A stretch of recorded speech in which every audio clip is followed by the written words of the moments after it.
여러분 안녕하십니까. 오늘 일요진단 라이브에서는 요즘 거의 모든 국민들이 절실하게 느끼고 있는 이슈를 한번 다뤄볼까 합니다.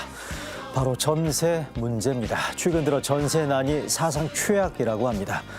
홍남기 경제부총리도 피해가지 못했다는 이번 전세난이 과연 얼마나 심각한지, 왜 이렇게 됐는지 먼저 시장 상황을 점검을 해보고요. 이어서 지금의 전세 절벽을 해결하기 위해서는 어떠한 대책이 필요한지 전문가들 의견을 함께 들어보겠습니다. 먼저 최근의 전세 시장 상황 정리한 영상부터 함께 보시겠습니다.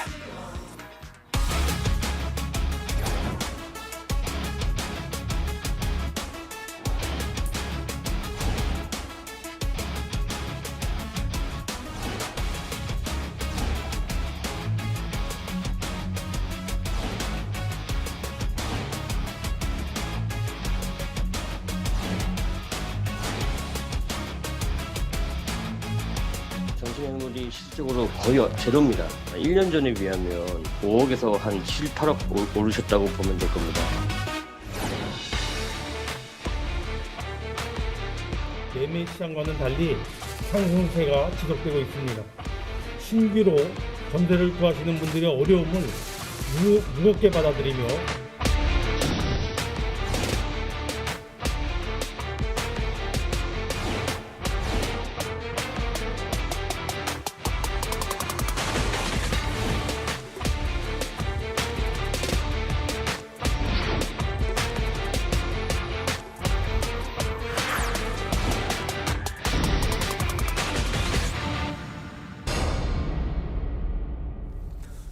네, 일요진단 라이브 전세 문제 얘기 나눠주실 세 분 소개해드리겠습니다. 먼저 심교원 건국대 부동산학과 교수 나오셨습니다. 안녕하십니까? 안녕하십니까? 안녕하세요. 네, 김덕예 주택산업연구원 주택정책연구실장 오셨습니다. 감사합니다. 네, 안녕하세요. 네, KBS 보도본부 경제부의 임종빈 기자도 자리에 함께하고 계십니다. 고맙습니다. 네, 안녕하세요. 네. 지금 전국이 아주 사상 유례없는 전세난으로 들썩이고 있다라는 얘기도 있고요. 사상 최악이라는 얘기도 있습니다만 이게 지금 얼마나 심각한지 아직 체감을 어떻게 설명드려야 될지 모르겠습니다만 전국적인 현상이라고도 하고, 또 한편으로는 서울권 수도권이 특히 심각하다라는 얘기도 있습니다만, 임종빈 기자, 먼저 지금 현재 전세난 어느 정도 상황인지 그 실태부터 저 설명을 좀 해주시죠. 네, 한국감정원의 통계 자료를 보면서 설명을 드리겠습니다. 네. 감정원에서 월별 이제 주택 동향 통계를 내는데요. 지난달 전국 주택 전세값이 0.53% 상승을 했고, 이 수치는 작아 보일 수도 있는데 5년 5개월 만에 최대 폭으로 상승을 한 겁니다. 예. 그리고 주간 통계도 내는데 아파트 전세값 변동률만 보면 서울은 68주 연속 상승, 이 68주라는 게 체감이 잘 안 될 수도 있지만 개월로 환산하면 15개월 정도 1년 넘게 쉬지 않고 상승을 한 겁니다. 그리고 수도권도 역시 1년 넘게 경기 네. 인천을 포함한 수도권도 62주 연속 상승을 기록하고 있습니다. 자, 임종빈 기자 설명을 들으면 방금 15개월 연속 상승이라고 얘기하셨잖아요. 예. 그리고 또 0.53% 9월 달에 상승했다고 얘기를 하는데, 저는 개인적으로 저 숫자가 좀 실감이 잘 안 나는 게, 내가 사는 동네 아파트는 지금 전세값이 수억이 올랐는데 그렇죠. 0.53% 얘기하니까 잘 체감이 안 되는 것 같은데 어떻습니까? 심규영 교수님, 현장 상황. 그 연리로 따져보면은 0.5%면은 거의 20% 넘는 숫자입니다. 네. 25%에 육박하는 숫자이기 때문에 굉장한 거고, 지수로 와서 25%한 건데 어떤 지역은 거의 2배 가까이 올랐다라고 보시면 될 거예요. 전세값이 2배. 그렇죠. 네. 근데 재밌는 거는 이제 이번 정부 들어가지고 제가 한번 KB 지수를 한번 조사를 해보니까 이번 정부 5월달에 출범해서 10월 10일까지 전세가 상승률을 보니까 네. 가장 많이 오른 건 우리도 다 알듯이 이제 송파구가 제일 많이 올랐고요. 아하. 그럼 2등, 3등이 재밌습니다. 2등, 3등이 이제 성북구, 광진구, 금천구입니다. 이 말은 뭔가 하면 아주 부자 동네가 올라서 뭐 그 사람들 힘든 거는 사실 사회적 관심을 갖지는 못하겠지만은 의외로 그런 이제 서민들이 많이 사는 구에서 가격 상승률이 14%대 이상 나왔거든요. 에헤. 어마어마하게 높아졌기 때문에 방금 그분들보다 64%? 예, 14% 넘게 상승한 걸로 나타납니다. 송파구가 네. 16.7% 상승한 걸로 나오고요. 그게 이제 더 큰 문제가 아니냐. 그리고 이런 것들이 특히 서민들은 전세에서 월세 전환 같은 거 되는 거 보면은 강남에서 월세 전환할 때 월세 전환율은 작거든요. 근데 이제 그 서민들이 사는 주택의 전세가 월세 전환할 때는 9% 이렇게까지도 갑니다. 아, 그렇습니까? 예, 그분들이 정말 보호해야 될 사람인데 그분들이 더 큰 피해를 받는 게 더 안타까운 게 아니냐라고 볼 수 있겠습니다. 네. 저 김덕래 실장께서는 현재 전세 시장 실상 어떻게 듣고 계시는지. 뭐 주변에서 듣더라도 네. 이제 이사를 가려고 준비를 하고 있었던 신혼부부 이제 아이 한 명 정도 있고 이제 계약이 만료될 것 같아서 이제 준비를 하고 조금 더 나은 집으로 이제 아이들도 크고 그래서 조금 넓은 평형으로 이사 가고 싶은 사람들도 지금 너무 불안하니까 차라리 지금 그냥 이 집에서 다시 한번 계약갱신 청구권을 써서 살자 이런 식의 이야기들도 굉장히 많이 들려오기도 하고요. 예. 그리고 또 일정 뭐 주변에서 또 보면은 뭐 예전에는 내가 이제 가지고 있던 주택을 조금 임대를 놓을까도 생각을 해봤지만 그런 것들도 다 포기하는 현상들도 나타나고 있기 때문에 기존에 우리의 이제 임차 시장이라고 하는 거는 전세가 있었고 월세가 있었다라고 하면 전세 가구에서 살고 있는 가구들의 상당수의 주택은 사실 공공에서 주택을 공급할 수 없었기 때문에 민간이 보유하고 있는 주택에서 살고 있던 가구들도 많은데 민간에서 공급했던 전세 주택이 자꾸 줄어드는 현상이 나타나니까 새로운 주택을 찾는 게 굉장히 어려운 현상들이 나타나고 있는 것 같고요. 예. 그래도 기존에 이제 어떤 형태든지 살고 있는 분들은 그래도 조금 대안이 있는데 이제 결혼을 해서 이제 신혼부부로서 어떤 새로운 임차주택을 구한다거나 아니면 분가를 해가지고 새로운 주택을 구해야 되는 이런 가구들은 새로운 뭔가의 주택을 구하는 게 굉장히 어려운 것 같습니다. 그래서 통계청에서 한번 인데 있는 가구들을 좀 추산을 해봤더니 전국적으로 매월 한 2만 가구 정도가 결혼을 합니다. 그러면 전국적으로 2만 가구 정도는 신규 주택이 필요한데 사실 새로 뭐 전세 주택을 구하는 것 자체가 굉장히 어렵기 때문에 이런 예, 예. 어려움들은 이제 굉장히 더 심해지고 있는 거 아닌가라는 생각이 듭니다. 김덕래 실장 설명은 신규로 전세 시장에 진입하는 분들의 어려움이 가장 크다. 상대적으로 큽니다. 알겠습니다. 그럼 현재 무주택 실제 세입자들은 현재의 전세난을 어떻게 겪고 있는지 그 실상 한번 직접 얘기를 들어볼까 하는데요. 지금 현재 전국 세입자협회 윤성노 주거팀장이 전화로 연결이 되어 있습니다. 윤 팀장님 나와 계십니까? 예, 안녕하세요. 윤성노입니다. 네, 현재 지금 어느 지역에 거주하고 계시나요? 서울시 은평구 연신내 쪽에 거주하고 있습니다. 은평구 연신내 쪽. 그럼 예. 그 동네 전세가는 요즘 어떻습니까? 얼마나 많이 올랐죠? 제가 사는 곳은 그 빌라 다가구 주택이어가지고 여기는 아. 재개발이 그래서 여기 지역은 대략 한 1, 2억 정도 전세금이 좀 오른 것 같습니다. 1, 2억이요? 그래서 예, 작년 대비 얼마나 올랐어요? 그러면 예를 들어서 작년에 얼마였는데 1, 2억이 올랐다. 보니까 여기가 사실 몇 년 전까지만 해도 평당 2,600만 원 정도 선인 걸로 알고 있습니다. 여기가 예. 지금 현재 가격이. 그래서 작년 대비 2년 전 대비 한 7, 80% 정도 선 오른 것 같습니다. 아하, 7, 예. 80%가 올랐다는 거네요. 예, 매매가도 올랐고 전세가는 한 6, 70%도 오른 것 같습니다. 그래요. 예. 매물은 어떻습니까? 부동산에 가면 매물은 어느 정도 상황인가요? 매매 시장도 요즘 그 신문 뉴스 그리고 주변에 그 부동산 그 회원들의 이야기하면은 매매 시장도 지금 좀 거래량이 많이 감소하다고 하고 있는데요. 자, 윤 팀장님, 제가 여쭤본 거는 전세 매물이에요. 전세 매물. 전세 매물. 네. 전세 매물이 그 임대차 3법 개정 이후에 좀 많이 줄어졌다고 합니다. 왜 그러냐면은 그 기존의 전세 세입자들은 네. 그 임대차 계약갱신권을 청구해서 그 계약 연장을 많이 하고 있고 그리고 그다음에 아파트 네. 그 재건축 대상자들은 그 실거주 요건 강화 때문에 거기를 살려고 하고 그 다주택자들의 양도세가 내년 6월까지여서 이제 매매를 해야 되는 상황이어서 예. 그 재투자했던 사람들도 매매를 해야 되고 그래가지고 네. 지금 현재 상황은 임대인 우위에 시장의 거래량이 적다 보니까 임대인 우위의 거래 가격이 형성돼가지고 그 거래 가격이 지금 임대인이 형성하고 있습니다. 그래서 전세는 원래 그 세입자들의 돈을 바탕으로 한 회전인데 예. 이 그 회전이 빠지지가 않으니까 움직임이 없고 그러고 있는 상태입니다. 그러니까 임대인 우위라는 게 집주인이 주도권을 가진 시장이다 이런 말씀이시잖아요? 예, 그렇습니다. 자, 그러면 월세 매물은 어떻습니까? 전세 매물이 그렇게 부족하다는데. 월세는 좀 여유가 있습니다. 아하. 전세는 그 시세 차이고 월세는 그 은행 대비 안정적인 고수익을 얻을 수 있거든요. 예. 그 최근에는 저금리 기조가 계속되고 예, 그 매매 차익을 기도하는 그 갭투자들 대출이 막히니까 예, 예. 지금은 현재는 자금 여력이 큰 집주인들은 보증금 일부 그러니까 막 한 1억, 2억 정도를 돌려주고 반전세나 월세 전환을 요구하는 경우, 예, 예. 그래서 반전세나 월세를 바꾸는 경우도 있고요. 예, 예. 그리고 오히려 그 갭투기 위험이 큰 그 소형 빌라나 다세대 주택에 사는 1, 2억 원대 사회 초년생 세입자들은 예. 보증금이 떼일까 걱정을 많이 해서 오히려 전세를 월세로 전환해서 이렇게 요구하는 경우, 그렇게 해서 월세 매물이 지금 여유가 있습니다. 아, 그래요? 예. 자, 그럼 월세로 전환하면 당연히 기존의 전세에 비해서 월세 당장에 매달 내야 되는 월세 부담이 커질 것 같은데 예. 월세로 전환하시는 분들한테 지금 제일 필요한 게 뭔지 조금 이 자리를 기회로 한번 말씀해 주실 수 있습니까?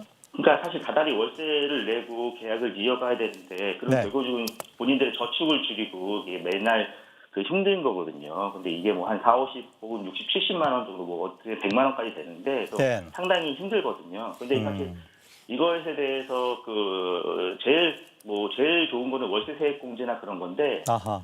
작년 통계로는 뭐 월세 세액 공제가 실질적으로 하는 대칭 한 10%도 안 된다고 그러더라고요. 그래서 이 월세 세액 공제를 그 전국적으로 꼭 확대되는 거는 반드시 좀 필요하지 않을까 싶습니다. 근데 월세 세액 공제를 지불하는 월세의 10%밖에 공제가 안 되는데 이 공제 폭을 넓혀달라 그 말씀이시죠? 아니 그게 아니고요. 월세 세액 공제를 혜택을 받는 사람이. 아, 예, 예. 월세 세액 공제 혜택을 받는 사람이 10%밖에 안 된다. 월세를 예. 내는 사람 가운데. 예. 자, 그러면 세입자 입장에서 보시기에 지금 전세난이 대단히 심각한데 세입자들을 위해서 지금 가장 최우선적으로 펼쳐야 될 대책이라면 뭐가 있을까요? 세입자 입장에서는 지금 현재 네네. 기존 세입자들은 계약갱신 청구, 그 계속거주권 행사로서 안정성을 좀 보장받았습니다. 물론 네네. 네. 4년보다 뭐 10년 뭐 그렇게 하면 좋겠지만은요. 네. 그런데 문제는 지금 현재 신규 세입자들에게는 이게 전혀 상관이 없습니다. 그래서 지금 전세난이 계속되는 것도 이게 연관성이 있는데요. 지금 임대인 입장에서는 그 기존 세입자를 받아들이는 게 아니고 신규 세입자를 받아들이면은 그 임대 가격을 무한대형으로 올릴 수가 있거든요. 5% 누리 아니고. 그렇기 때문에 초기나 다시 신규 임대 가격 세입자에게도 이 전월세 상한제나 계약갱신 청구권을 적용을 시켜야 됩니다. 그런데 이것을 적용시키려면은 이 임대차 3법의 마지막 핵심 연결고리인 전월세 신고제가 반드시 적용이 돼야 되거든요. 그러니까 이 가격, 이 초기의 가격이나 이 매매 가격이 이 전월세 가격이 전에는 어떤 가격이었고 이 주변 지역은 어느 정도 가격선이 있었는지를 정부나 이런 데서 공개를 해야 되는데 이런 정보가 전국적으로 15% 알겠습니다. 정도 선밖에 없어요. 한국감정원 평가에 의하면. 그렇기 때문에 이 정보를 지금이라도 정부가 의지를 갖고 기존 주택 자격 정보를 파악한다 그러면은 학번일자 같은 걸로 알 수 있거든요. 알겠습니다. 그래서 이걸 한다고 드리겠습니다. 네, 시간 관계로 여기서 줄이도록 하고요. 윤성노 팀장님 오늘 말씀 감사합니다. 예, 고맙습니다. 네, 전국 세입자협회 윤성노 주거팀장이었습니다. 심 교수님, 예. 저 세입자협회 말씀 얘기 어떻게 들으셨습니까? 뭐 굉장히 안타깝고 그렇게 생각하는 건 당연한 것 같습니다. 네네네. 그렇지만 이제 지금 현재 나온 문제를 신규 세입자에 대해서까지 규제를 가하자라고 하면은 뭐 시장은 아마 더 꼬일 가능성이 높다라고 말씀하신 보여지고요. 전월세 신고제 등. 예. 근데 그런 연구들을 EU에서 한번 진행해 본 적이 있습니다. EU에서 이제 세입자 보호 정책을 해보니까 우리가 나타나는 문제가 똑같이 나타나더라. 기존 세입자하고 신규 세입자 간의 형평성의 문제가 나타나고 신규 세입자를 조절하기 위해서 하면은 더 큰 충격이 올 것이다라고 대강되었습니다. 거기서의 결론은 뭔가 하면은 임대인에게도 재산권을 보존하면서 그러면서 공급을 늘리는 정책이 좋다라고 하고 있거든요. 지금 이제 신규 세입자에게 보호를 좀 많이 한다는 것은 충분히 공급이 될 때는 그런 전제가 맞지만은 보통 이렇게 시장이 불안한 거는 공급이 모자라는 상태거든요. 그 상태에서 이제 신규 세입자를 보호한다 그러면 공급이 더 줄어들게 됩니다. 그래서 이제 지금 뭐 베를린 같은 경우에도 이제 베를린은 임대료를 동결했거든요. 모든 주택은 아니지만은 베를린에 있는 상당수의 주택에 대해서 작년 말에 동결을 했는데 지금까지 나타난 결과가 뭔가 하면은 공급량이 한 40% 감축된 걸로 나타납니다. 그리고 이제 그 우리가 뭐 9명이 줄을 서가지고 뭐 이렇게 뭐저 그거 사진 준비되어 있습니다. 네. 잠깐 그거 하나 띄워주시겠어요? 네. 심 교수님 방금 그 아파트 그 전세 사진이 이제 그 한 집에 네. 9명이 몰려가지고 네. 전세를 구하기 위해서 줄 서 있는 건데 네네. 한 두세 달 전에 베를린에서는 1,700명이 줄을 섰습니다. 한 집에. 집 하나 구하려고 한 집에 1,700명이 줄을 서 1,700명이. 베를린에서. 예. 그리고 어떤 일이 일어나는가 하면은 네. 이게 베를린뿐만이 아니고 세계 선진국에서 그런 일들이 다 벌어진 게 뭔가 하면은 키먼이라는 게 생겨납니다. 열쇠 값이. 그 뭔가 하면 임대료를 못 올리게 하니까 열쇠를 줄 때 돈을 추가로 준다라든가. 또 하나는 뭔가 하면은 이제 예를 들어서 싱크대를 수리했다. 싱크대가 뭐 몇십만 원이면 100만 원 정도 수리가 가능한데 네. 싱크대 수리비로 2천만 원을 청구한다라든가. 그러니까 임대료를 못 올리니까 못 올리니까 그런 그런 식으로 식의 변칙 것들이 편법으로. 네. 계속 생겨나는 거고요. 그리고 이제 문제는 단기적인 효과보다는 장기적으로 더 나쁘다라고 알려져 있습니다. 그래서 이게 지금 이제 보면은 가격을 규제하면은 지금 좋을 것 같지만은 지금까지 뭐 1차 대전 이후부터 수없이 실험을 했고 최근까지도 논문이 나오고 있는데 네네. 그 결과는 항상 나쁜 것으로 나오고 있습니다. 참 그렇습니까? 자, 진행팀 방금 그 사진 하나만 다시 띄워주시겠습니까? 그거 보면서 제가 이게 지금 서울 가양동에서 이번 주에 나온 기사인데 집 하나 전세 보려고 9명이 줄을 섰다는 사진이 저게 지금 팩트가 맞느냐, 뭐 사진 조작 아니냐 이런 얘기가 나왔습니다만 방금 신규현 교수님 설명은 베를린 전세난의 경우에는 집 한 채 보려고 1,700명이 줄을 서는 경우도 있다고 얘기하는 걸 보면 9명이 줄 섰다는 게 사실관계에 맞다는 생각도 들기도 하고요. 자, 실장님, 저런 경우가 지금 보면 네. 요즘 유독 심한 겁니까? 아니면 과거에도 이런 경우가 흔히 유독 이번에 조금 특이한 현상들이 나오고 있는 것 같습니다. 네. 그게 이제 우리가 전세난이라고 해가지고 2014, 15 이때도 언저리에도 이제 전세 가격이 굉장히 많이 올라서 그렇게 힘들었던 경험도 있고 그리고 뭐 그 임대차 계약 자체가 1년에서 2년으로 바꾸면서 네. 전세 가격이 굉장히 많이 올랐던 1989년, 90년대 이때 경험도 있었지만 그때는 저런 현상들은 없었다라는 거죠. 그렇다라고 하면 유독 지금 나타나고 있는 이유가 지금 전체적으로 이제 매매 시장에 대한 규제가 굉장히 강화가 되면서 네. 매매 가격이 이제 조금 이렇게 조정이 되고 있는 그 시국에 네.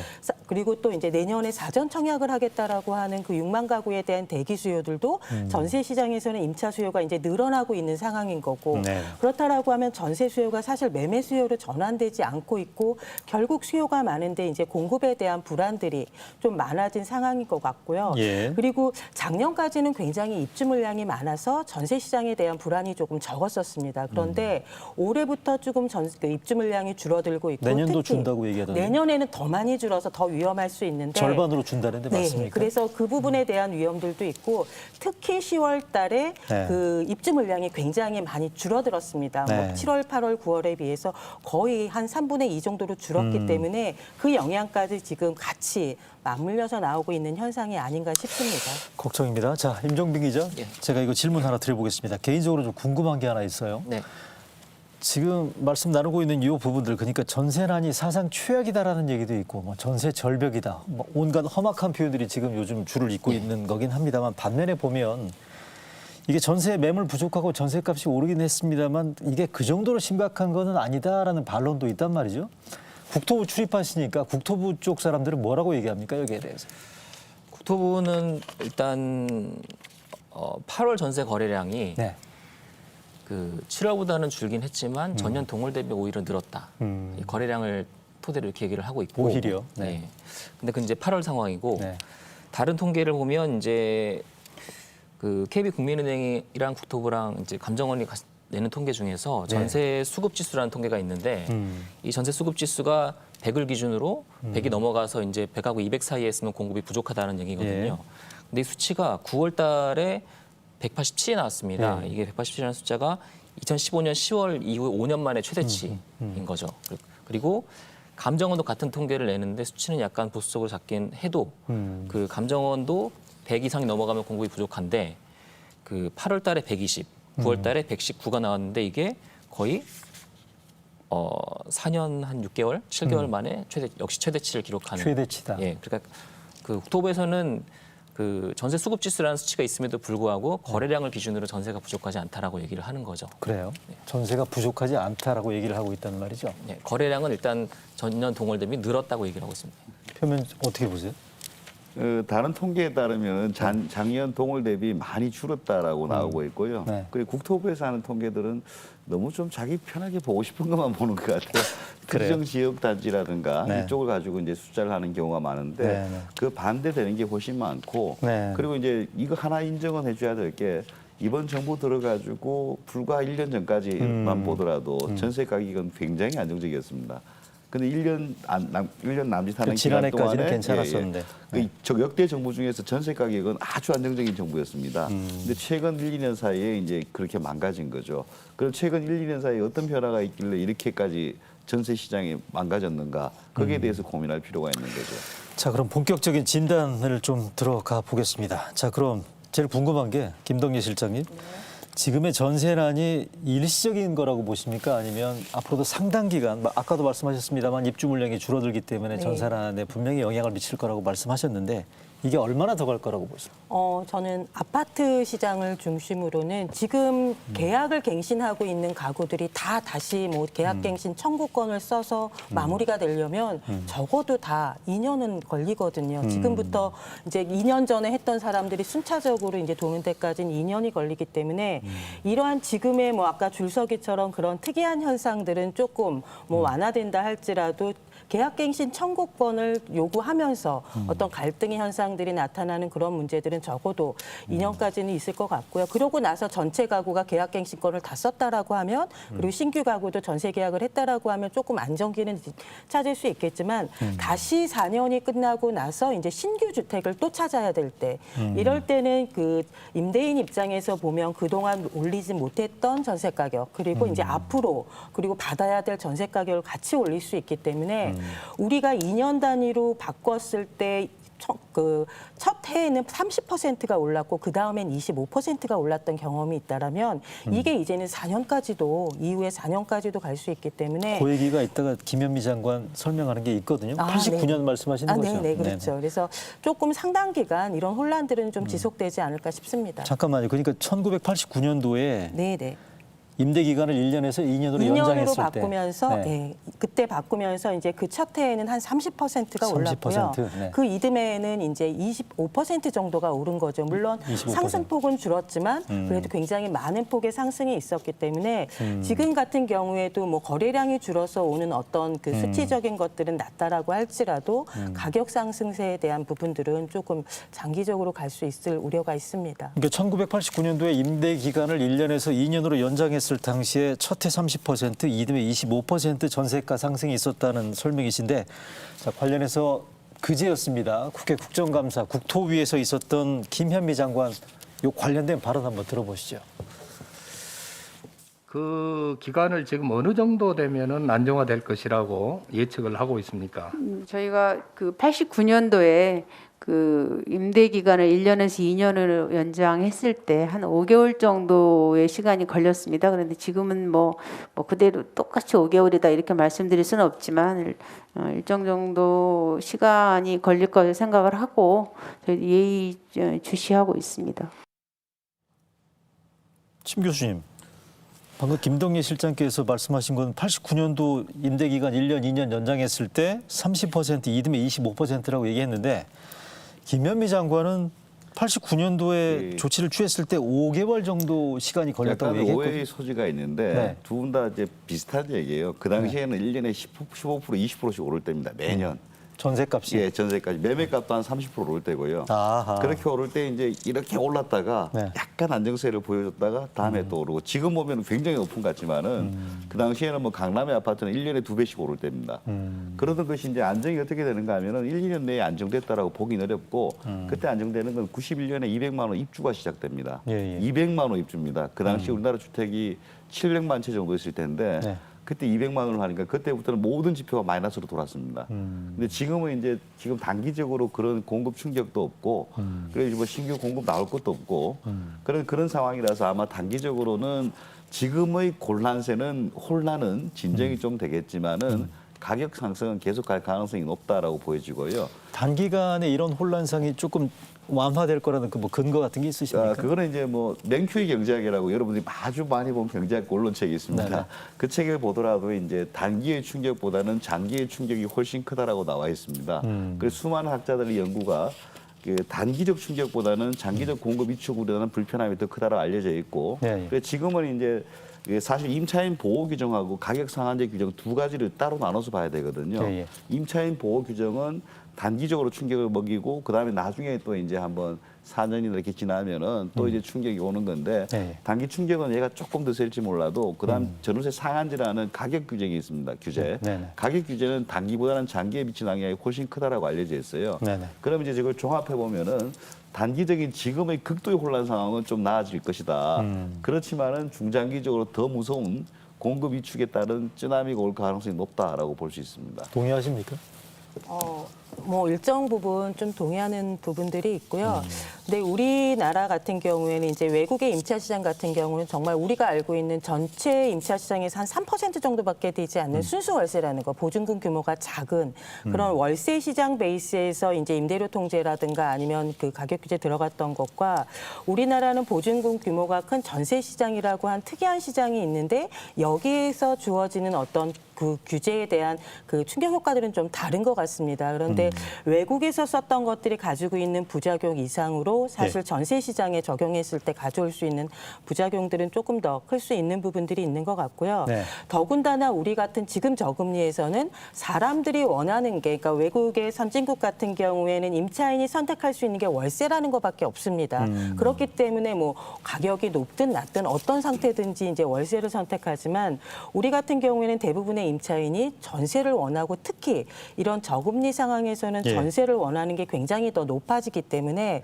전세를 가려고 하는 수요는 굉장히 늘어날 수밖에 없고 뭐 올해도 입주 물량이 많이 줄었지만 내년에는 더 많이 줄 수 있다라고 한다라고 하면 이런 수요와 공급에 의한 어떤 불균형에 의한 가격 불안정은 상당 기간 더 커질 수도 있는 부분들이 있습니다. 저는 이제 강도 면에서 지금의 극도의 혼란이 해소되고 나중에 더 큰 게 온다고 하는 게 했던 게 이제 선진국들에서 임대를 규제한 나라들이 꽤 많습니다. 도시들. 그걸 뭐 포퓰리즘 정책이라고 표현하는 사람들도 많은데 근데 모든 주택이 하는 나라는 없습니다. 그렇죠. 그 뭐 대부분 주택의 한 30~40% 대상 주택을 정해놓고 정부에서 약간 기금 지원하면서 임대료 규제를 하거나 임차인 보호 규정을 적용하거든요. 그렇게 했음에도 불구하고 방금 말씀드린 그런 효과들이 다 나타났고요. 예. 거의 전 세계에서 거의 유일하게 OECD 국가 중에 유일하게 우리나라는 모든 주택에 대해서 적용을 합니다. 그럼 그 충격은 아마 외국에서 나왔던 연구 결과보다 더 심각해질 가능성이 높다. 독일이 지금 임대료 통계를 베를린이 했던 것들, 예, 예. 베를린만 했거든요. 그것도 이제 말이 많은데 그것도 모든 주택에 대해서 하는 게 아닙니다. 근데 우리 같은 경우에 모든 주택이 했기 때문에 외국에서 나왔던 실험보다는 더 크다라고 볼 수 있을 것 같습니다. 임종비 기자, 그러면 국토부 관계자들, 국토부 관료들은 이거 전세란 어느 정도 시간 지나면 어떻게 지금 완화되거나 잠잠해질 거라고 얘기하는 거 있습니까? 혹시 들리는 게 있어요? 뭐 몇 개월 뒤에 잠잠해질 거다 이런 예상이 나온 건 없는데 네. 지금 아마 내년 2월 이후에 뭐 임대차 3법 효과가 나타날 거다 이렇게 얘기를 하고 있는 근거가 네. 아까 말씀하신 89년의 상황이잖아요. 그때 보면은 그 월별 통계로 보면 4개월 동안은 뭐 2%, 11%, 2% 이렇게 급상승을 했다가 예. 5개월째부터 이제 마이너스로 월별 통계가 돌아서기 시작하거든요. 근데 결과적으로는 연 통계로 봤을 때는 어쨌든 큰 폭의 상승을 2년 동안 했었고 그리고 이번에는 그 7개월째 안정이 될 것 같다라고 얘기를 하는 건데 아마 7개월째. 예. 그러니까 6개월 동안 그 신규로 전세에 진입하는 사람들의 계약이 6개월간 어느 정도 이루어지고 아마 수치상으로는 좀 월별 통계나 뭐 주간 통계에 안정이 될 거다 이런 식으로 예상을 하는 것 같습니다. 내년 초를 대충 그 기점으로 산다 그렇게 얘기한다는 거죠. 정부 쪽 설명이, 국토부 쪽 설명이라는 거고요. 또 하나 걱정이 이렇게 전세 가격 상승이 이렇게 가팔라지는 부분들이 매매 가격 상승을 또 자극하지 않을까라는 그런 부분들이 있는데 이거 실현 가능성이 있습니까? 어떻습니까? 일반적으로 요즘 매매가가 좀 안정세라는 거 아니에요? 안정세죠. 네. 근데 장기적으로 봤을 때는 매매가 전세가의 관계는 비교적 명확합니다.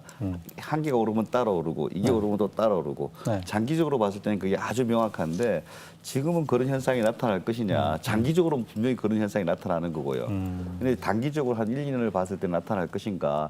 우리가 이제 2010년 정도를 한번 되돌아보게 되면은 지금과 유사한 측면이 있습니다. 지금 강남 집값이 너무 비싸다. 그리고 거시 경제가 안 좋다. 정부에서 계속 강한 규제를 내고 있다. 그렇다면 이제 매매가가 앞으로 더 올라갈 가능성이 있겠는가 이런 네네. 시각이 조금씩 커지는 것 같아요. 네네. 근데 이게 2010년대에도 뭐 경제 위기로 인해서 집값이 안 올 것이다. 그래서 이 사람들이 대거 그 전세 수요로 넘어가서 매매가는 하락하는데 전세가는 계속 올라가는 이상한 상황이 좀 벌어졌거든요. 그러니까 지금 같은 경우에도 또 이제 집을 살려고 해도 뭐 대출 규제 때문에 못 사는 상황이잖아요. 그래서 매매가는 상대적으로 안정세 또는 하향세를 보일 가능성이 있겠지만은 전세가는 계속 올라가는 그 당시 상황하고 비슷할 것이다. 그런 상황이 한 몇 년간 벌어질 가능성이 높아 보이고 네. 장기적으로 보면 다시 또 재차 끌어올리는 상황이 벌어질 것 근데 같습니다. 반대로 보면 정부에서는 내년에 뭐 양도세 매물이 나온달지요. 그다음에 보유세 부분들에 대한 시장의 압박이 가시화될 경우에 내년서부터는 매물이 많이 나오면서 집값 안정으로 이어질 거라는 확실한 기대가 지금 정부 쪽에서는 나오고 있거든요. 집값 떨어지면 전세값도 떨어지는 거 아니에요? 일단 단기적으로는 전세가가 그렇게 큰 폭으로 하향 조정되는 것은 쉬워 보이지 않습니다. 그게 그러니까 전세 수요가 가격이 좀 하향이 되려면 수요가 분산이 되던가 아니면 수요가 줄던가 아니면 전세 물건이 좀 많아서 가격이 내려가면 되는데 전세 수요가 줄 수 있는 요인은 상당히 생각보다 적습니다. 과거에 보면 우리가 전세를 가지고 있던 분들은 일정 부분 매매 시장이 정상적이라고 느껴지면 그 매매 전환을 합니다. 그래서 자가를 소유하는 그 비중들이 있는데 예. 서울에 한 100만 가구 정도의 전세 가구가 있었다라면 과거에 한 20만 가구 정도는 이제 내 집을 마련하기 위해서 준비를 하는데 많은 가구들이 사실 3기 신도시라든가 조금 저렴한 주택을 기다리고 있다라고 하면 임차 시장, 전세 시장에 잔류할 그럴 가능성이 굉장히 높고요. 사실 전세 수요가 월세 수요로 가는 건 정말 마지못해서 가는 굉장히 적습니다. 한 4%, 10%가 안 되기 때문에 굉장히 적은 상태에서 수요는 그대로 유지될 수 있을 것 같고 예. 매매 시장에 대한 가격들이 이제 하방 압력을 이제 계속 규제에 의해서 받을 수는 있는 부분들은 있지만 예. 지금까지 그건 국지적으로 나타날 수는 있을 것 같습니다. 뭐 강남 4구라든가 굉장히 많은 규제에 의해서 있는 지역에 대한 하방 압력은 크지만 그렇지 않은 비규제 지역에 있어서의 그 상승 압력들도 있기 때문에 예. 매매 가격이 크게 오르지 않더라고 하더라도 전세 수요격이 어떤 조정을 받을 수 있는 부분들은 크게 지금 현상으로는 나타나는 것 같지는 않습니다. 알겠습니다. 현재 전세 시장 대책 그리고 전세난을 지금 얘기를 하고 있고요. 정부의 부동산 정책도 지금 함께 짚어보고 있습니다만 관련해서 홍남기 경제부총리 얘기를 하지 않을 수가 없습니다. 홍남기 부총리도 이번에 전세난을 피해가지 못했다고 하죠. 관련해서 이번 국정감사에서 국민의힘 김은혜 의원이 김현미 장관한테 홍남기 부총리 관련된 질의를 했는데 관련된 발언 한번 질의응답 들어보실까요? 네. 이분은 직장 근처에 새를 살았던 분입니다. A씨가 내년 초에 나가달라는 통보를 받았다고 합니다. 급히 전세를 알아봤는데 너무 바빴고 전세 담보대출도 안 됐습니다. 자신이 보유하고 있던 집이 9억 원을 넘기기 때문이죠. 직장에서 너무 멀어서 그 집을 살 수는 없었고, 그러니까 살고 출퇴근할 수 없었기 때문에 결국 그 집을 팔기로 했습니다. 천신만고 끝에 매매 계약을 체결했고, 그러나 세입자가 계약갱신 청구를 해서 자신의 집마저 못 팔 위기에 처했습니다. 매수하는 분, 새로 들어오시겠다는 분도 주택담보대출을 받으려면 6개월 안에 그 집을 들어가야 되는데 세입자가 당장 살겠다고 하니까 담보대출도 못 받고 또 잔금도 치르지 못할 거니까 3자 모두 난감한 상황이 됐습니다. A씨는 어떻게 해야 됩니까? 일단 뭐 새로운 집을 알아보시는 게 좋을 것 같습니다. 새로운 집을 알아보는데 전세가 잘 없어서 힘들다고 하시더라고요. 네네. 이 사연은 마포에 사시는 홍남기 씨의 사연입니다. 네, 그런 것 같습니다. 네, 홍남기 부총리를 홍남기 씨라고 지금 얘기를 했죠. 김현미 장관도 짐작을 하고 이렇게 답변을 한 것 같은데 홍 부총리 사례는 지금 보셨습니다만 전세를 연장하려고 하는데 집주인이 실거주하겠다고 해서 나가야 된다는 처지에 된 거고 근데 나가려고 하다 보니까 동네에 지금 전세 매물이 없어서 네. 전세난의 직접적인 피해 당사자가 됐다는 그런 사례인데 여기서 나오는 얘기가 지금 계약갱신 청구권입니다. 그러니까 전세 2년에 세입자가 2년 더 추가로 살 수 있는 이런 권한을 이번에 국회에서 임대차 3법 통과를 통해서 보장을 해준 건데 이 부분은 조금 임정균 기자가 설명을 다시 한번 해주시죠.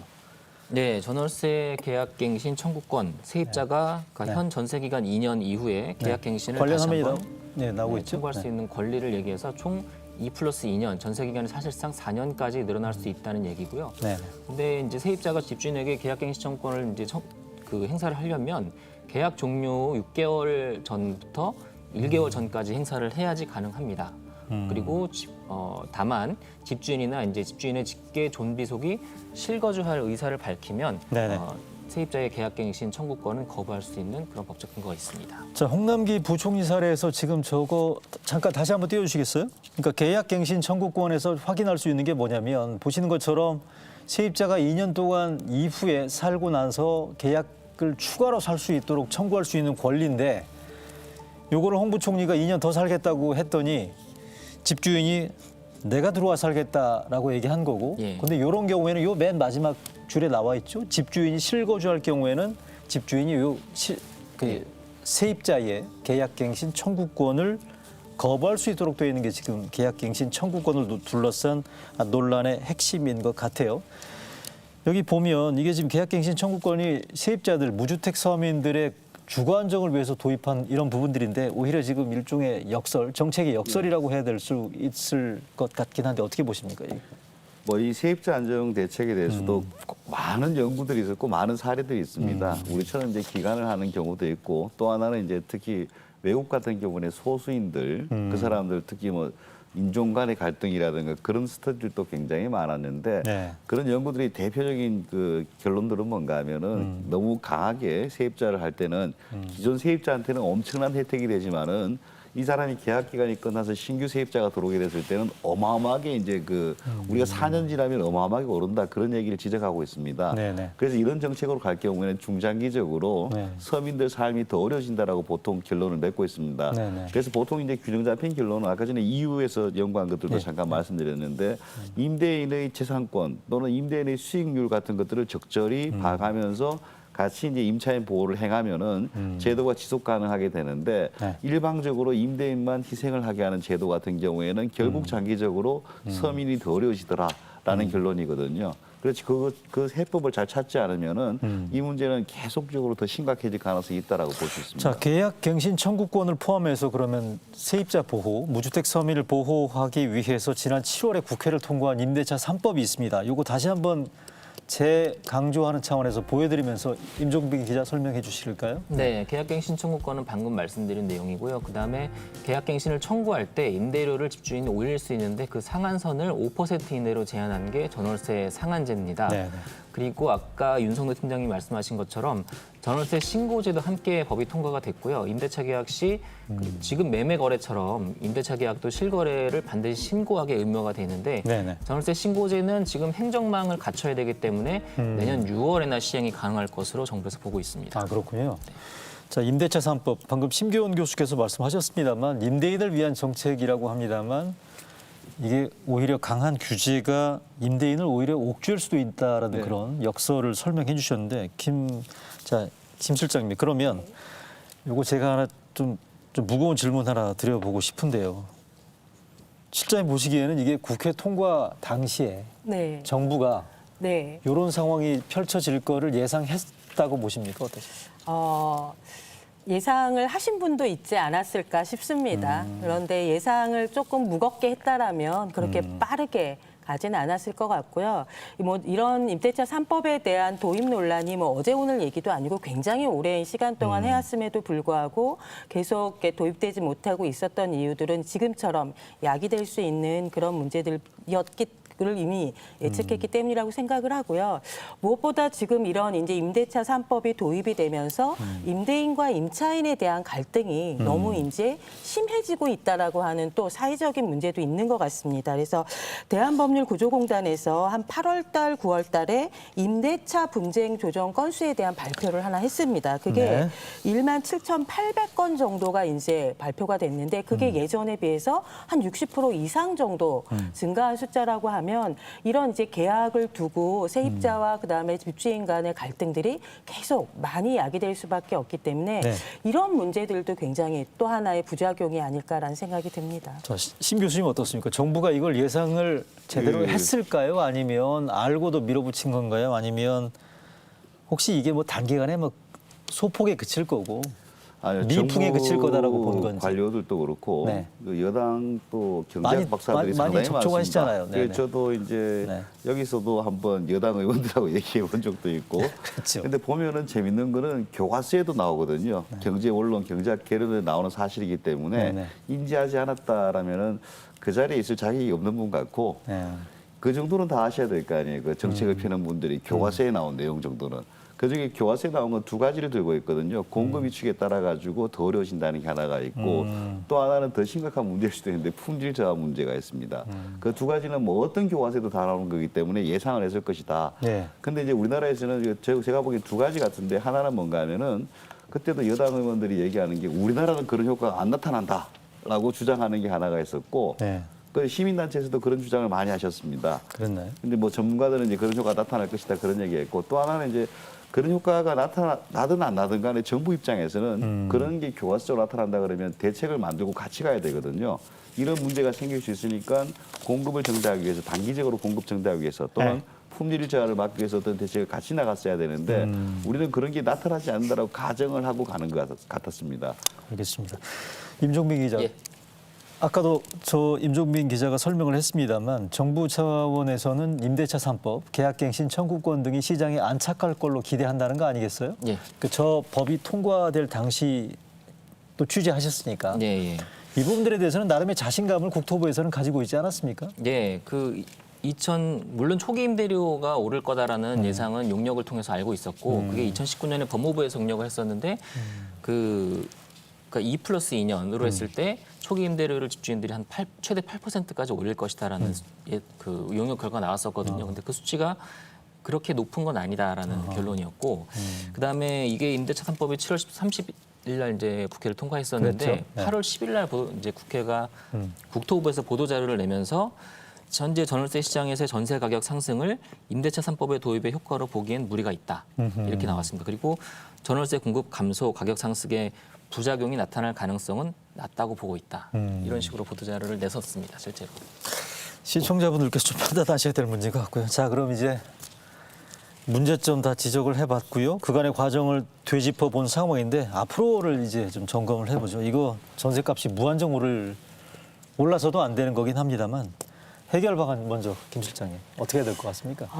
매매 시장 매매 가격을 안정시키는 것보다 사실 전세 시장을 더 안정시키는 게 굉장히 더 어렵습니다. 이거는 매매는 뭐 여러 가지 실수요도 있지만 여러 가지 이제 뭐 투자 또 극단에 가면 투기 수요들도 있지만 전세 수요라고 하는 건 실수요 베이스로 정말 거주할 사람들이 선택을 하는 주거 유형이기 때문에 전세 시장을 안정시킨다는 건 굉장히 지금 쉬운 방책은 아닌 것 같고요.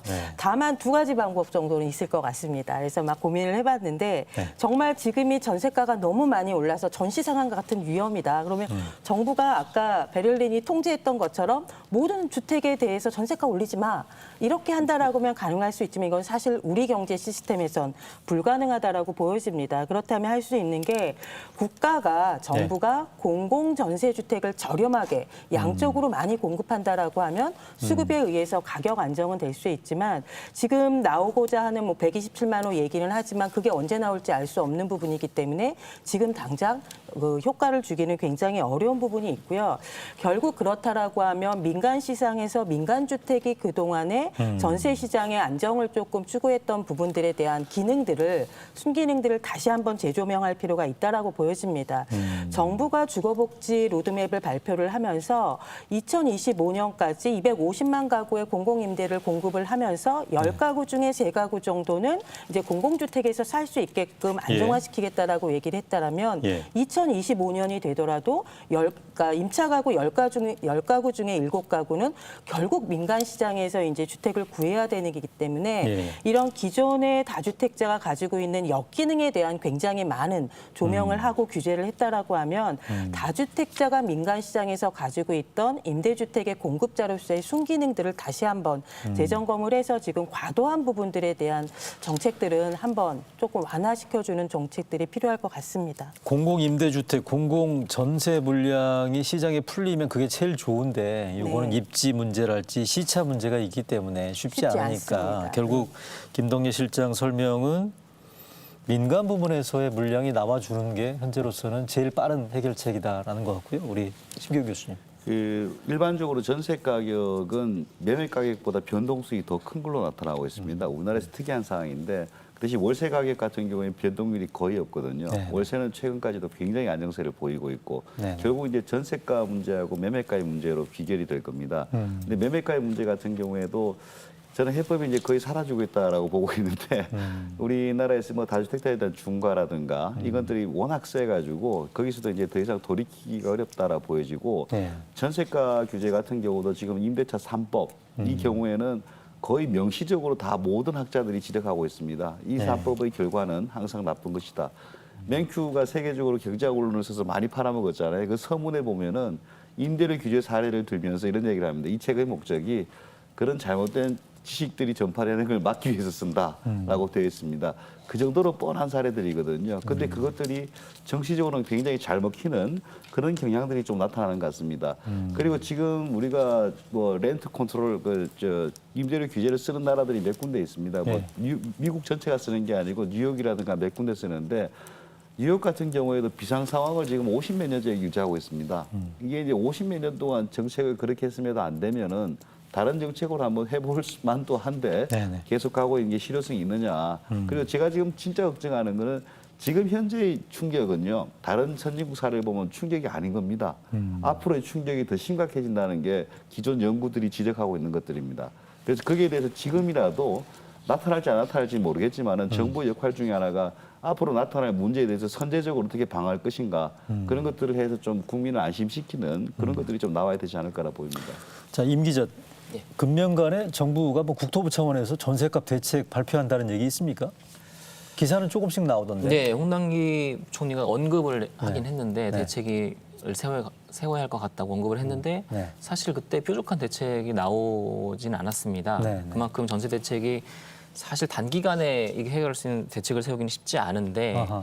뭐 시장에 거론되고 있는 정책 자체는 뭐 있긴 있는데 뭐 뭐가 표준 있죠? 임대료 도입이라든가 표준 임대료? 네, 아니면 네. 아까 말씀하신 월세 세액 공제를 확대한다든가 네.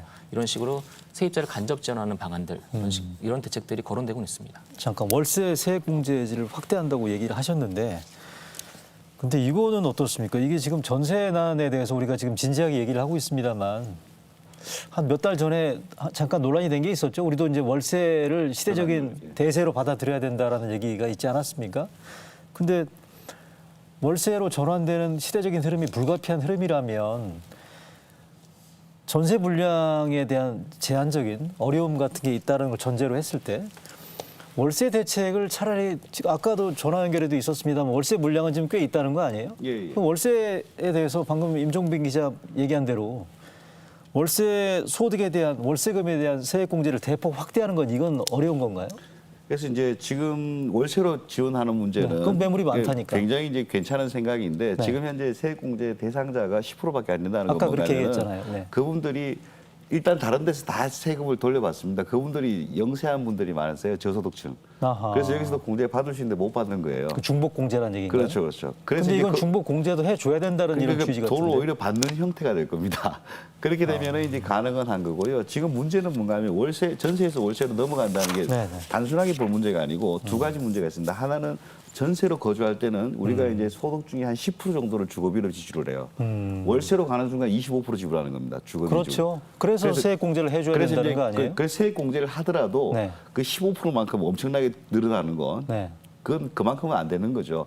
그래서 이 속도를 늦춰줘야지 서민들이 살 수 있다는 게 하나가 있고 네네. 또 하나 이렇게 전환되는 것이 그때 이제 장관은 그때 나와서 뭐 강남의 전세가 남을 것이다. 강남의 전세에 대해서는 국민들 관심도 없습니다. 이렇게 전환돼서 가장 심각한 것들은 아까 전에 말씀드렸던 저소득층이 사는 동네의 그 전세에서 월세 전환이에요. 이 속도를 늦추지 않으면은 이분들이 가장 사회적으로 보호를 받아야 될 분들인데 그분들에 대해서 이제 더 피해가 가는 것들이죠. 그래서 속도 조절을 하는 게 아주 중요하고 또 하나는 이렇게 넘어갔을 때 강남의 그 부자들한테 그 뭐 월세에 대한 지원 이런 것들은 세액 공제는 의미가 그건 아닌 것 없고 같고. 그다음에 이제 서민들 아까 말씀드렸던 금천구라든가 광진구라든가 네네. 성북구라든가 네네. 제일 많이 오른 지역 있잖아요. 네네. 그 지역에 대한 보호 대책이 같이 간다면은 네. 의미가 있다라 보여집니다. 자, 김동인 실장님 월세 대책 월세 세액공제 뭐 예전에 한번 그 연구를 진행을 했을 때, 그러니까 사실 월세 그 세액공제를 받을 수 있는 조건이 있음에도 불구하고 임대인과의 관계에 의해서 사실 못 받는 경우들도 있습니다. 그래서 이제 그런 걸 받을 수 있는 권리를 조금 더 확장해 주는 것도 가능할 수 있지만, 저는 근원적으로 그러니까 뭐 시대적인 흐름이 전세에서 월세로 전환되는 게 어떤 시대적인 흐름이라고 하지만 결국 수요자 입장에서는 사람들 임차인 입장에서는 전세라는 것이 굉장히 매력적이기 때문에 전세를 어떤 점유 방식으로 포기하기는 쉬워 보이지 않습니다. 그래서 인위적으로 월세로 넘어가는 것들에 대해서 조금 어느 정도는 뭐 시 교수처럼 속도를 조절해 줄 필요는 있을 것 같고요. 과거에 시장에 전세주택이 굉장히 많았을 땐 공공에서 임대주택을 공급을 했습니다. 월세 베이스에. 그런데 지금은 시장에 월세가 굉장히 많다라고 하면 저소득층 서민들에게는 정부에서 전세주택을 차라리 공급해 주는 것이 어쩌면 공평할 수도 있다라고 좀 보여지는 부분이 있고요. 우리가 그 금융위기 끝나고 나서 굉장히 심각한 전세 난민이라는 단어를 만들어냈던 그랬죠? 적들이 있습니다. 그때 정부가 고민했던 것 중에 하나가 빠른 속도로 도심에 주택을 공급할 수 있는 그런 1일 가구를 위한 주택으로서 그 당시에 만들어진 게 도시형 생활주택 같은 거였거든요. 그러니까 지금에 있는 주택들은 시차가 걸리기 때문에 조금 빨리 공급될 수 있는 주택들로 해가지고 이런 임차 시장을 안정을 시켜주거나, 그 당시에 또 했던 것 중에 하나가 서울 수도권으로 계속 집중되는 전세 수요를 외곽으로 좀 빼주려고 급행버스를 그때 만들었던 적들도 있습니다. 그렇기 때문에 사실 집 한 곳에 서울 도심으로 좀 모이고 있는 전세 수요를 외곽으로 좀 빼줄 수 있는 좀 다른 어떤 교통과 연계된 이런 것들에 대한 고민과 더불어서 어쩔 수 없이 월세로 가는 가구들에게 대해서는 기본적으로 좀 지금에 있는 세액공제율도 저는 조금 더 높여줄 필요는 있다라고 보여집니다. 그래서 조금 더 가처분 소득이 급격히 줄어드는 이런 부분들에 대한 것들은 좀 막아줘야지 가능하지 않을까 생각합니다. 자, 앞서 언급했습니다만 공공임대 등에 대해서는 시차도 있고 뭐 자리도 입지도 뭐 여러 가지 어려움이 있다 보니까 심 교수님 보시기에는 그럼 단기적으로 시장 안정을 위해서 전세 대책 정부가 내놓을 카드가 뭐가 있을까요? 아까 표준 임대료나 이런 얘기 했습니다만. 사실 그런 것들은 연구된 것들 보게 되면 더 나쁘다라고 다 알려져 있습니다. 더 안 좋아요? 단기적으로는 효과를 볼 수 있다라는 게 간혹 있는데 대부분은 장기적으로는 더 나쁘다. 특히 서민들이 굉장히 나빠지는 정책으로 알려져 있습니다. 그러면서도 이제 끊임없이 정치인들이 그런 논리를 가지고 이제 설득을 해서 그런 제도들이 나오는데 대부분의 선진국에서는 그런 제도를 취하고 있지는 않고요. 단기적으로 할 수 있는 방법은 사실 거의 없다라고 보시면 되겠습니다. 없어요? 그 단기적으로 해결됐으면 지금 정부가 그렇게 무능하지도 않은데. 근데 이건 한번 되돌아볼 수 있습니다. 이번 정부에서는 절대 하지 않을 것 같은데 불과 1년 전까지만 해도 전세 시장은 굉장히 안정됐습니다. 근데 1년 후에 지금 굉장히 복잡하고 난장판이 됐습니다. 그 사이에 어떤 일이 벌어졌을까요?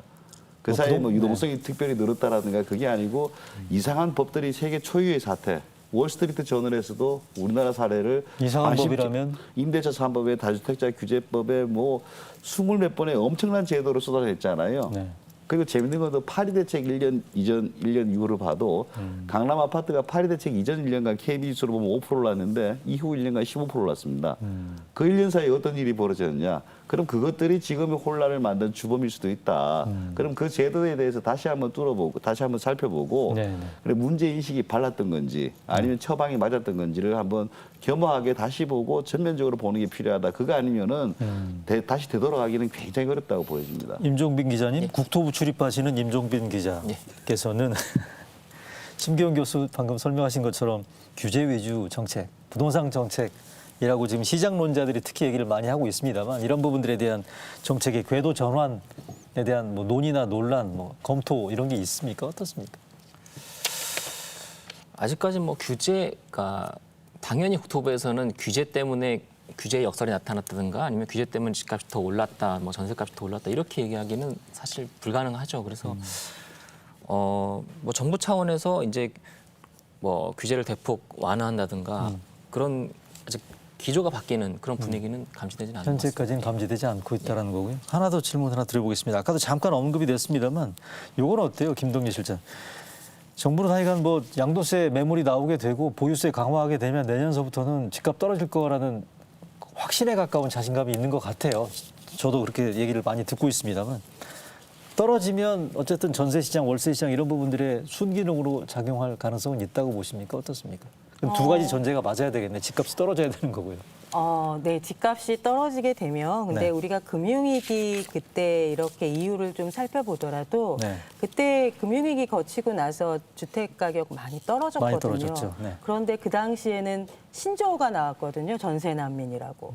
그러니까 그 당시에 매매 가격은 떨어졌지만 전세가는 올랐던 현상들이 나타나서 처음으로 시장이 구조적으로 변하고 디커플링 현상도 나타나는 거야 아니야 그랬는데 내년에 이제 뭐 양도세든 종부세든 나와가지고 매물이 나온다라고 했을 때 그 예. 매물을 누군가가 사야 하는데 그러면 전세주택을 그러니까 전세에 살고 있는 분들이 그 주택을 살 수 있다라고 하면 전세 수요가 분산이 되는 거니까 일정 부분 기할 부분은 있지만 지금의 전세 가구들이 대부분 신규 주택들을 그리고 네. 신규 분양 주택이나 아니면 공공주택들을 많이 기다리고 있다라고 하면 예. 시장에 나온 주택을 사는 수요들은 그렇게 많을 것 같지는 않습니다. 그래서 그 전세가가 안정되는 그런 효과는 크지는 않을 거라고 보여집니다. 동의하세요? 저는 뭐 크게 아니고 아예 반대 효과가 나타날 것 같습니다. 전세가는 계속 올라갈 가능성이 높을 것 같고요. 그래요? 지금 뭐 지금 가격으로 묶어놓으면은 공급이 줄어가지고 이상한 형태의 가격을 지불하는 키원이라든가 아까 전에 말씀드린 그런 것들이 나타나는 거고 그다음 품질 저하에 따른 비용을 또 다 임차인한테 청구를 할 거고 예. 그 가격을 묶어놓으면 그런 현상이 나타나는 거고요. 그게 예. 4년마다 폭등하는 현상이 나타날 건데 또 아까 이제 세입자 협회에서는 그걸 규제하면 된다라고 하는데 그렇게 하면 그 문제가 더 심각해지는 거고요. 알겠습니다. 그래서 기본적으로 전세는 단기적으로는 이 제도 하에서는 네. 방법이 아주 뭐 극히 없다라고 보는 게 나을 것 자, 마지막으로 두 분께 짧게 답변 좀 부탁드릴게요. 워낙 지금 전세난에 심각하다 보니까 뭐 차라리 이럴 바에는 집 사야 되겠다라는 분들도 주변에 꽤 있거든요. 지금 이 집 살 때입니까? 기다려야 됩니까? 신혼부부들은 기다리시는 게 좋을 것 같고요. 중장년층에 아직 집이 없으신 분들은 네. 빨리 사시는 게 좋을 것 같습니다. 빨리 사라고요? 네. 심 교수. 저는 뭐 그 자기가 얼마 정도 집을 이제 가지고 있을 거냐에 관련이 있겠지만 좀 장기적으로 보유한다면 사시는 게 좋고 네. 단기적으로 이제 뭐 또 외국 출장을 간다 그러면은 지금 단계는 한 1년 정도는 아마 조정이 약간 오지 않을까. 네. 근데 이제 그 연구 결과들이 한 100에서 300년까지 연구한 것들 예. 보게 되면은 지속적으로 상승을 하거든요. 중간에 조정은 있지만. 네네네. 그래서 그런 걸 봤을 때는 장기적으로 보자면 사는 게 낫다라고 보여집니다. 알겠습니다. 오늘 여기까지 말씀 듣고요. 세 분 오늘 긴 시간 수고 많으셨습니다. 말씀 잘 들었습니다. 네, 전세 문제, 전세난을 주제로 한 오늘 일요진단 라이브 마치겠습니다. 시청해 주신 여러분 고맙습니다. 다음 주에 다시 인사드리겠습니다.